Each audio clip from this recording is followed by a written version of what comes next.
Durant les mois d'hiver, alors que le froid plonge la nature dans une léthargie profonde, certains animaux sauvages sortent de leur cachette et se mettent en quête de nourriture. Thomas et moi sommes partis à la rencontre de l'un d'entre eux, un matin de février. Nos pas nous emmènent à proximité d'une hêtraie.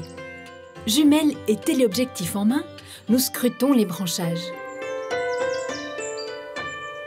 Un mouvement furtif attire notre attention.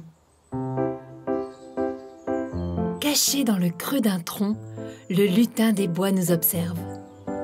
Rapide, vif et très agile, l'écureuil ne se laisse pas facilement observer. Mais notre patience est vite récompensée.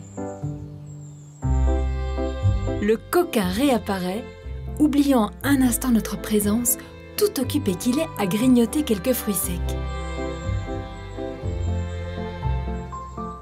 En chemin, nous tombons sur les restes d'un de ses festins.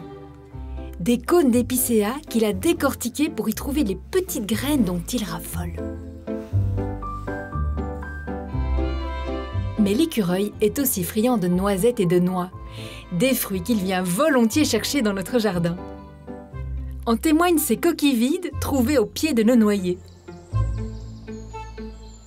Bien caché dans notre affût, nous observons de près ce visiteur adorable. Il vient se servir des graines que nous avons déposées dans un tronc pour les oiseaux du jardin. Quelle chance de pouvoir l'admirer de si près! J'aime son poil un peu touffu, d'un rouge chatoyant. Son ventre blanc, sa queue en panache, qui lui sert notamment de balancier lors de ses déplacements dans les arbres. C'est en cette saison qu'il est le plus élégant, avec les petits plumeaux qui habillent ses oreilles dès le début de l'automne et jusqu'au printemps. Voyez avec quelle agilité et quelle précision il décortique les fruits. Ses mains sont constituées de 4 doigts, tandis que ses pieds en comptent 5. Et tous sont munis de griffes acérées lui permettant de grimper facilement aux arbres et de s'agripper aux branches. Il n'arrête pas de bouger. Les nerfs de Thomas sont mis à rude épreuve pour parvenir à le filmer. Même quand il mange, il est frénétique. Un peu comme les enfants avec les chips quand on prend l'apéro.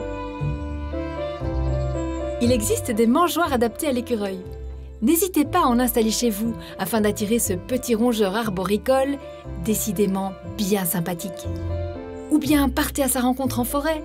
Avec de la patience et de la discrétion, il se pourrait bien que vous aperceviez ses oreilles pointues à la fourche d'un arbre.